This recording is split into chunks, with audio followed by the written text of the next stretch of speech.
नमस्कार मित्रों, welcome to the legal files. I am Manmohan Jaiswal, serving as an assistant professor in the department of higher education, government of Rajasthan. आज के इस video में हम पढ़ने जा रहे हैं आर्टिकल 17। तो चलिए स्टार्ट करते हैं। आर्टिकल 17 बात करता है अबॉलिशन ऑफ अनटचेबिलिटी की।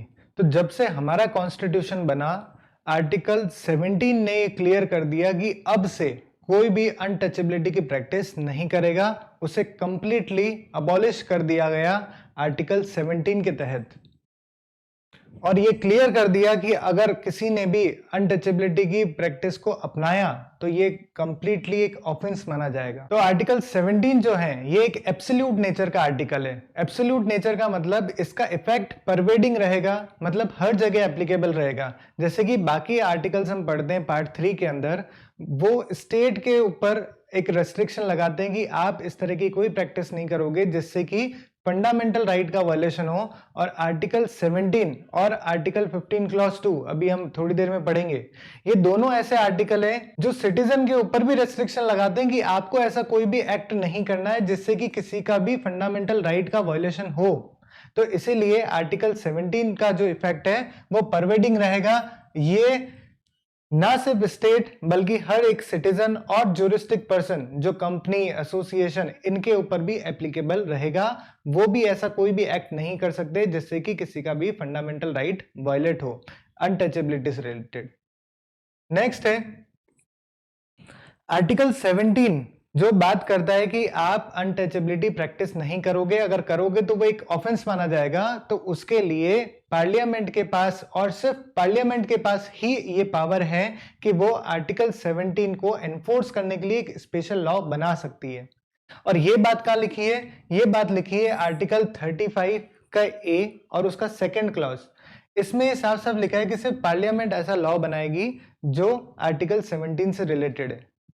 और पार्लियामेंट ने लॉ बनाया जिसका नाम है अनटचेबिलिटी ऑफेंस एक्ट 1955, जिसका नाम चेंज किया 1976 के अंदर।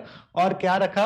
Protection of civil right act. इस एक्ट के तहत अगर किसी ने भी अनटचेबिलिटी प्रैक्टिस की तो ये एक ऑफेंस माना जाएगा और इसी एक्ट के अंदर उसको उसकी सजा भी मिलेगी। नेक्स्ट पॉइंट है हमारे पास, the term untouchability has not defined in anywhere, neither in constitution or any other statutes or even protection of civil rights act. इसके अंदर भी ये डिफाइन नहीं कर रखा कि एक्चुअल में अनटचेबिलिटी क्या होगी।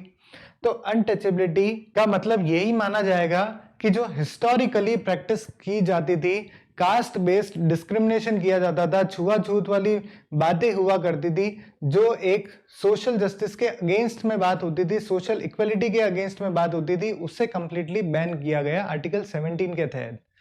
नेक्स्ट पॉइंट है, आर्टिकल 17 का मेन उद्देश्य यही है कि जो कास्ट बेस्ड अनटचेबिलिटी है उसको कंप्लीटली बैन करना और एक ऑफेंस बना देना। नेक्स्ट, आर्टिकल 17 के अलावा जैसे मैंने अभी आपको बताया कि 15 क्लॉज 2 भी ये क्लियर बोलता है कि कोई भी सिटीजन किसी भी सिटीजन के साथ डिस्क्रिमिनेशन नहीं करेगा। Discrimination in what terms? In terms of access of shop, public restaurant, hotel, picnic, park etcetera.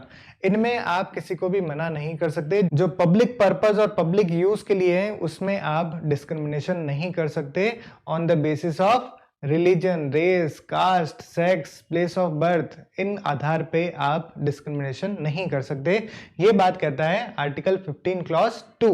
और दोनों ही ये आर्टिकल जो है ना सिर्फ स्टेट के ऊपर बल्कि प्राइवेट इंडिविजुअल पे भी एप्लीकेबल होते हैं। नेक्स्ट हमारे पास इंपॉर्टेंट केस आता है Peoples Union for Democratic Right versus Union of India, जिसको एशियाड वर्कर केस भी कहा जाता है। सुप्रीम कोर्ट ने इसमें भी यही बात बोली कि आर्टिकल 17 जो है वो प्राइवेट इंडिविजुअल के अगेंस्ट में भी यूज किया जा सकता है अगर कोई प्राइवेट इंडिविजुअल अनटचेबिलिटी की प्रैक्टिस करता है तो।